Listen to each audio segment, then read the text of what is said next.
So இப்போ almost CCNA முடிய போகிற டைமில் வந்துட்டோம். இன்னும் 2 கிளாஸ் தான் இருக்குது. இப்போ நீங்கள் இன்டர்வியூ போக சொல்ல இந்த மாதிரி டோபாலஜி கேட்பாங்க. என்ன, லேயர் 2 ஸ்விட்ச் ஒன்று இருக்குது, லேயர் 3 ஸ்விட்ச் ஒன்று இருக்குது, லேயர் 2 ஸ்விட்சில் VLAN 10, VLAN 20, VLAN 30 பிசி இருக்குது. லேயர் 3 ஸ்விட்சில் இன்டர்வியூ VLAN பண்ணணும்.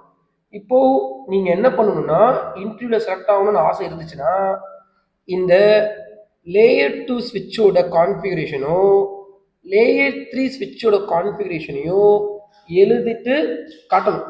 அதுதான் முக்கியம். அப்போது L2ல என்ன கான்ஃபிகரேஷன் பண்ண போறீங்க, என்ன கமாண்டுன்னு எழுதுங்க. L3 ஸ்விட்சில் என்ன கான்ஃபிகரேஷன் பண்ணணும், என்ன கமாண்டுன்னு எழுதுங்க. அதை எழுதி முடிச்சிட்டிங்க அப்படின்னா உங்களுக்கே தெரியும், வரப்போகிற இன்டர்வியூவில் நம்ம செலக்ட் ஆயிடும். இல்லை சுரேன் ப்ராக்டிஸ் பண்ணல சுரேன், நான் பண்ணவே இல்லைன்னா அப்போ உங்களுக்கே தெரிஞ்சிடும் ஜாப் கிடைக்குமா இல்லை கிடைக்காதா அப்படின்னு.